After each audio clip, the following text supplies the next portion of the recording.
ಸಾಧನೆಯ ಮೂಲಕ ಉತ್ತರ ಕರ್ನಾಟಕ ಸೇರಿದಂತೆ ಗೋವಾ ಹಾಗೂ ಮಹಾರಾಷ್ಟ್ರದಲ್ಲಿ ಹೆಸರುವಾಸಿಯಾಗಿರುವ ಕೇಲಿ ಸಂಸ್ಥೆ ಬಂಜೆತನದ ನಿವಾರಣೆ ಕೇಂದ್ರ ತೆರೆದಿರುವುದು ಹೆಮ್ಮೆಯ ಸಂಗತಿ ಎಂದು ಮಹಿಳಾ ಮತ್ತು ಮಕ್ಕಳ ಕಲ್ಯಾಣ ಇಲಾಖೆಯ ಸಚಿವೆ ಲಕ್ಷ್ಮೀ ಹೆಬ್ಬಾಳ್ಕರ್ ಹೇಳಿದರು. ಶುಕ್ರವಾರ ಬೆಳಗಾವಿಯಲ್ಲಿ ಸುದ್ದಿಗಾರರೊಂದಿಗೆ ಮಾತನಾಡಿದವರು, ಬಂಜೆತನವನ್ನು ನಿವಾರಿಸುವ ಫೆರ್ಟಿಲಿಟಿ ಸೆಂಟರ್ ಪ್ರಾರಂಭಿಸುವುದು ನಿಜಕ್ಕೂ ಅಭಿಮಾನದ ಸಂಗತಿ. ಆಧುನಿಕ ದಿನದಲ್ಲಿ ಬೆಳಗಾವಿಯಲ್ಲಿ ಇದು ಅತ್ಯವಶ್ಯಕವಾಗಿತ್ತು. ನುರಿತ ವೈದ್ಯರು ಈ ಫೆರ್ಟಿಲಿಟಿ ಸೆಂಟರ್ನಲ್ಲಿದ್ದಾರೆ. ಕೇಲಿ ಆಸ್ಪತ್ರೆಯ ಈ ಕೇಂದ್ರದ ಲಾಭ ಪಡೆಯಬೇಕು ಎಂದರು. ಕೇಲಿ ಸಂಸ್ಥೆ ಬಹಳಷ್ಟು ತನ್ನ ಸಾಧನೆಗೆ ಈ ವಿಶ್ವದಲ್ಲಿ ಹೆಸರುವಾಸಿಯಾಗಿದೆ. ಇವತ್ತು ಇನ್ನೊಂದು ಮೈಲಿಗಲ್ಲನ್ನು ದಾಟ್ತಾ ಇದ್ದಾರೆ. ಉತ್ತರ ಕರ್ನಾಟಕ ಭಾಗದಲ್ಲೇ ಆಗಿರ್ಬೋದು, ಮಹಾರಾಷ್ಟ್ರ, ಗೋವಾ, ಯಾಕಂದರೆ ಬೆಳಗಾವಿ ಅಂದರೆ ಗಡಿ ಜಿಲ್ಲೆ ಅಂತ ಹೇಳ್ತೀವಿ, ಭಾಳಷ್ಟು ಹೆಸರು ಮಾಡಿದೆ.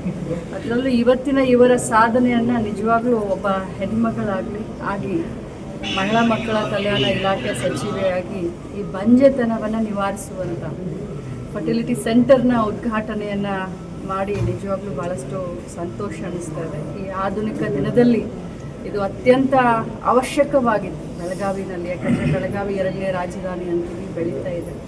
ಸೊ ಭಾಳಷ್ಟು ನುರಿತ ವೈದ್ಯರು ಈ ಒಂದು ಫರ್ಟಿಲಿಟಿ ಸೆಂಟರ್ನ ನಡೆಸ್ತಾ ಇರೋದು, ಅದರಲ್ಲೂ ಡಾಕ್ಟರ್ ಪ್ರಭಾಕರ್ ಕೋರೆ ಅವರ ಒಂದು ಕನಸಿನ ಕೂಸೆ ಅಂತ ಹೇಳ್ಬೋದು.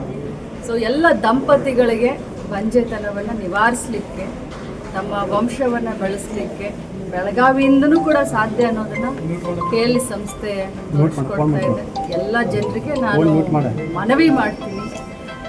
ಅದರಲ್ಲೂ ಕೇಲಿ ಹಾಸ್ಪಿಟಲ್ಲು ಅಂತಂದರೆ ವಿಶ್ವವಿಖ್ಯಾತ ಆಗಿದೆ. ಇದರ ಸದುಪಯೋಗವನ್ನು ತೆಗೆದುಕೊಳ್ಬೇಕು ಅಂತ ನಾನು ಕೇಲಿ ಕಾರ್ಯಾಧ್ಯಕ್ಷ ಡಾಕ್ಟರ್ ಪ್ರಭಾಕರ್ ಕೋರೆ ಮಾತನಾಡಿ, ಕೇಲಿ ಆಸ್ಪತ್ರೆಯಲ್ಲಿ ಮಕ್ಕಳಿಲ್ಲದ ಮಕ್ಕಳಿಗೆ ಬಂಜೆತನ ನಿವಾರಣೆ ಮಾಡುವ ಫೆರ್ಟಿಲಿಟಿ ಸೆಂಟರ್ ಬೆಂಗಳೂರು ಬಿಟ್ಟರೆ ಬೆಳಗಾವಿಯಲ್ಲಿ ಸ್ಥಾಪನೆ ಮಾಡಲಾಗಿದೆ.